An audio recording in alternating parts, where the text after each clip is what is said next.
My name is Doris Young, but most people call me Dory. I'm 32, a freelance designer, and according to my family, the independent one. That word always sounds like a compliment until you realize it's their polite way of saying expendable. It started with a text from my sister, Danielle. Come by for a casual family brunch on Sunday. We'll squeeze you in. That smiley face at the end should have been a warning. I hadn't heard from her in months, and suddenly she wanted me there. Like she was doing me a favor. Evan, my boyfriend, glanced at the message while making coffee. You sure you want to go? It's just brunch, I said, but even then something in my chest tightened. It's never just brunch with my family.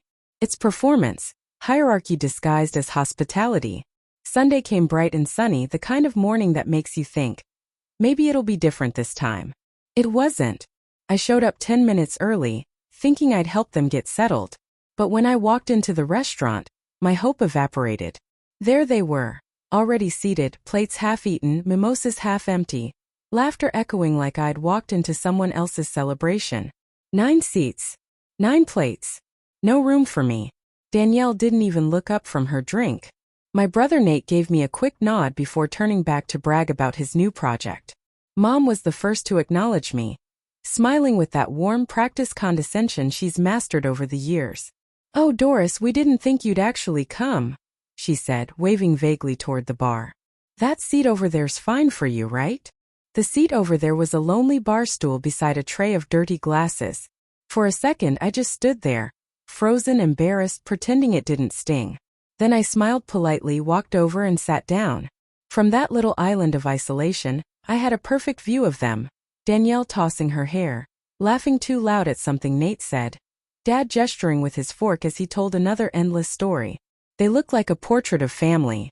I looked like the waitress who'd lingered too long. I ordered a latte and watched as they ordered another bottle of Prosecco. Danielle's husband, Luke, raised it high like he was hosting a wedding toast. Even the server laughed along. Their world didn't have space for me. And yet somehow I was the one expected to keep showing up, smiling and paying my share. That's when something inside me shifted. Not anger, not bitterness, just a clean, sharp awareness. They'll never see me differently unless I make them. When the server passed by, I caught her eye. Could I close out, please? She handed me a receipt, $5.75 for my latte. I smiled. Actually, could you move the rest of Table 7's charges onto this card? She blinked. All of them. Every last drop of Prosecco. I didn't flinch. Didn't smirk. Just handed her my card. When the transaction processed, I stood, left my half-finished latte on the counter, and walked out. No dramatic exit. No slammed doors. Just sunlight, silence, and the sound of my own heels on pavement. Halfway home my phone buzzed. Nate, Doris, what the hell? Someone just dropped the entire tab on my card. Over $1,300. Danielle's screaming. Mom's crying. What did you do? I stared at the message for a long moment, then turned my phone face down. I wasn't trying to humiliate them. I wasn't trying to get even. I just wanted them to feel for once what it's like to be the one left standing, awkward, invisible, and paying for everyone else's comfort. That night I sat on the porch with Evan, sipping tea under the amber porch light. He listened quietly, brow furrowed. Then he said, "You didn't overreact, Dory. You just stopped pretending." His words landed heavier than I expected. For years I'd convinced myself that keeping the peace was strength, that silence was grace. But maybe silence is just a slow way to disappear. The next morning my phone was a graveyard of missed calls. Mom, Nate, even Danielle. Their voicemails all sounded the same. Doris, we need to talk about your behavior yesterday. You embarrassed your brother in public. You went too far. I deleted them all.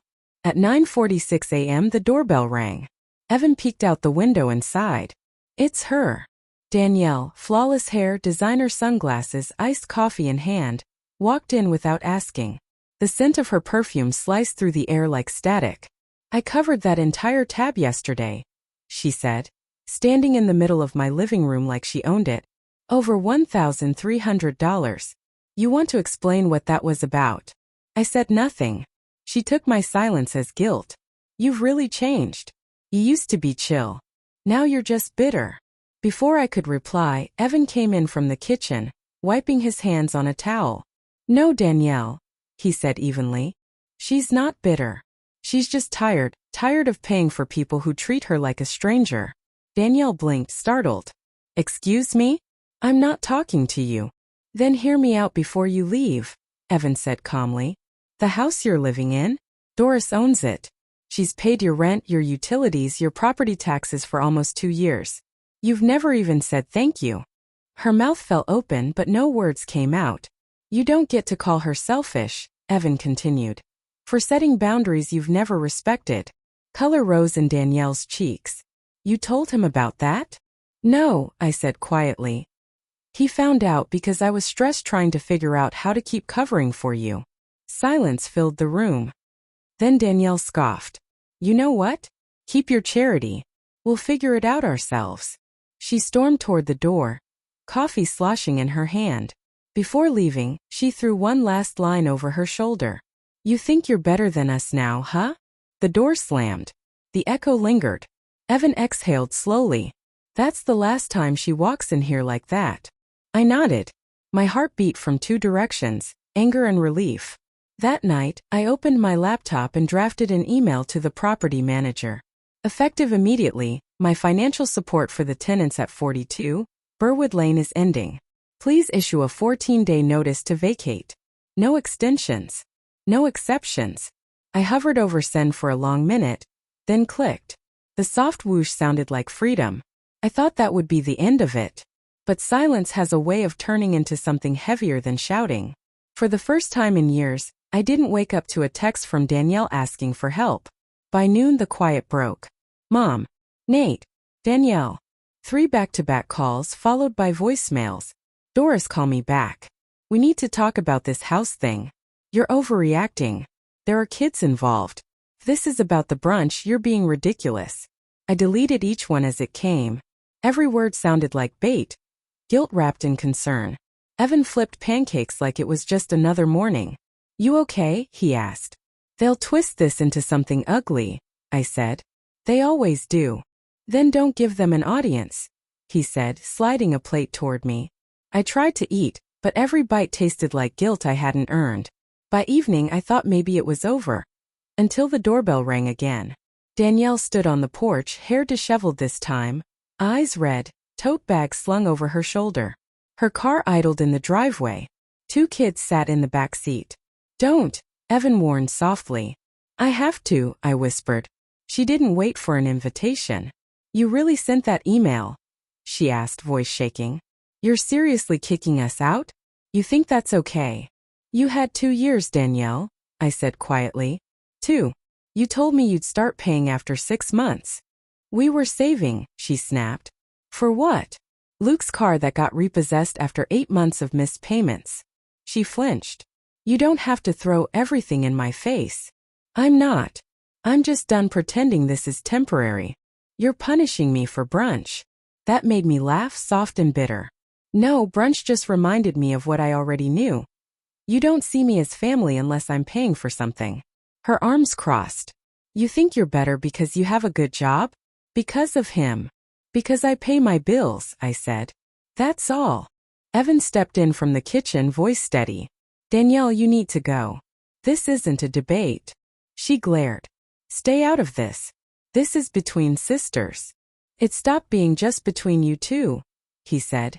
The second you started depending on her. Danielle's jaw tightened. Wow. You really let your boyfriend make your decisions now.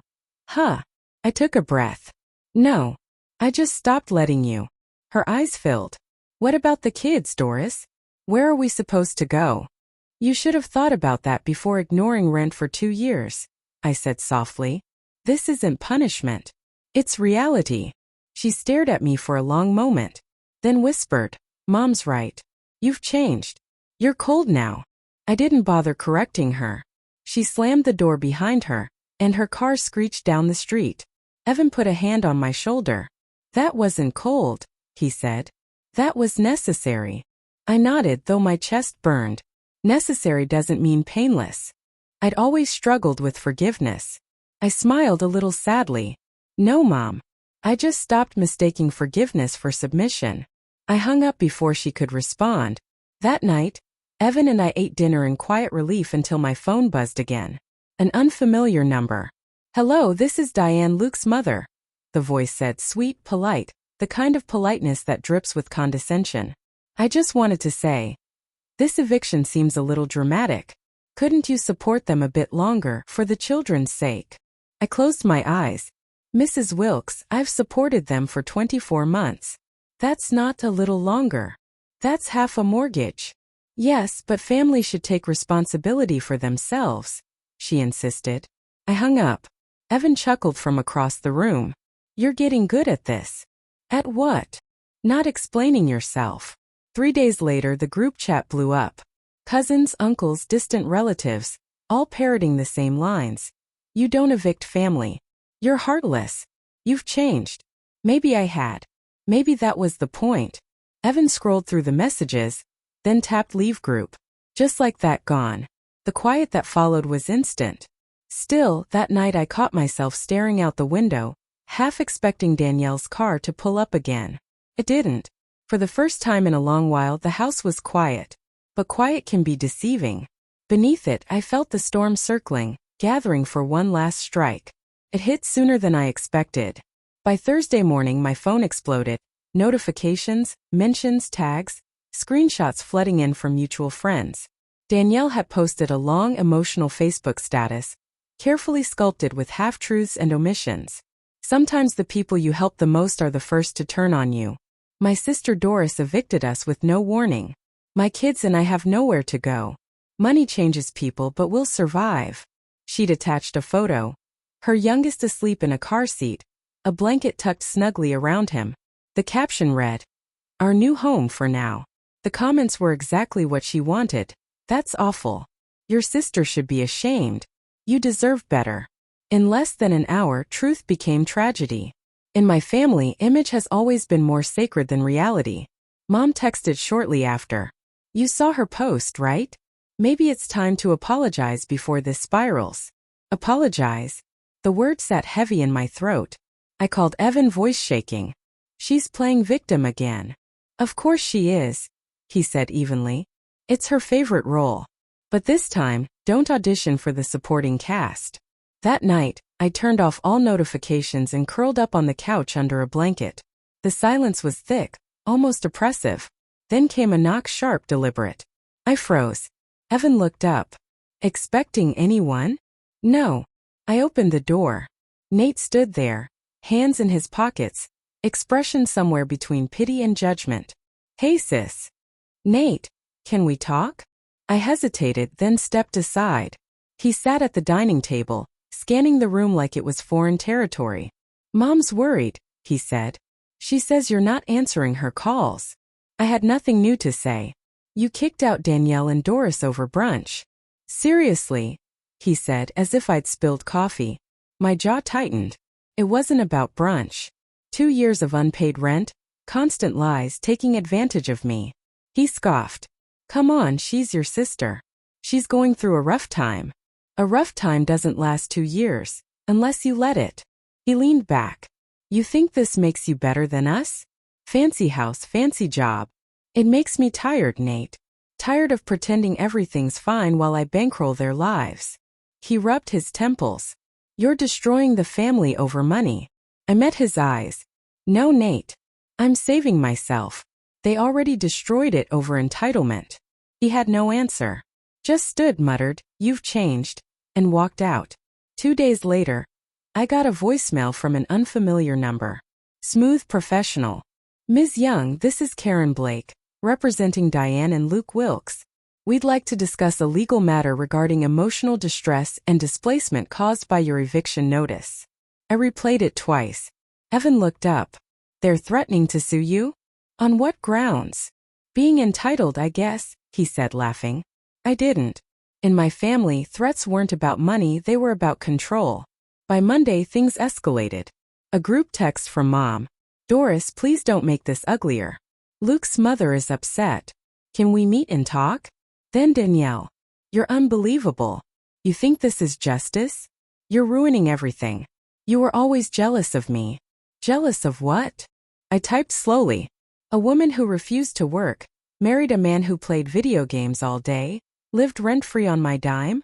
I hit send, then blocked her. By week's end, I'd had enough. I scheduled a meeting with a lawyer, not to fight, but to draw a line that couldn't be crossed. The office smelled faintly of paper and peppermint. Ms. Rivera listened quietly as I explained everything. Unpaid rent, guilt trips, threats. You did everything right, she said. We'll send a formal cease and desist to her in-laws and anyone contacting you. If they push further, we'll respond with evidence. I nodded, chest tight. It's not the lawsuit that scares you, she added. It's the fallout. Once you take it this far, there's no going back. You already went back too many times, she said. Now you're moving forward. That line stuck. At home, Evan was slicing vegetables. He looked up and smiled. You did it, didn't you? Yeah, I said. Now let them deal with the silence they created. I leaned against the counter, exhaling for the first time in months. That night, lying in bed, sleep eluded me. Somewhere deep, a voice whispered, they won't stop until they destroy something. And I was right. By the weekend, I thought peace might finally settle. But in families like mine, silence isn't peace. It's the calm before another storm. The knock came sharp, insistent. I opened the door to find Luke, Danielle's husband, standing on the porch, wrinkled hoodie, sunglasses pushed up. Hey Doris, he said. We need to talk. I didn't step aside, I replied evenly. There's nothing left to discuss. Oh, there's plenty, he said, forcing a laugh that didn't reach his eyes. You think you can just kick out family and walk away like some boss? You lived in my house for 2 years, I said calmly. Paid nothing, lied about saving money, and now you're angry I stopped. He leaned in, voice dropping. You really think this makes you the hero? People are talking. Good, I said. Maybe they'll finally stop asking me for favors. His jaw twitched, then he smirked. You've always been jealous of Danielle. Admit it. She's got charm, family support. Now, if you'll excuse me. Before I could finish, Evan appeared behind me, hand on the door. You should leave, he said calmly. Now. Luke stepped back, muttering, then walked to his car. Engine roaring, tires squealing as he sped off. I stood there, shaking, not from fear but anger. Evan wrapped his arm around my shoulders.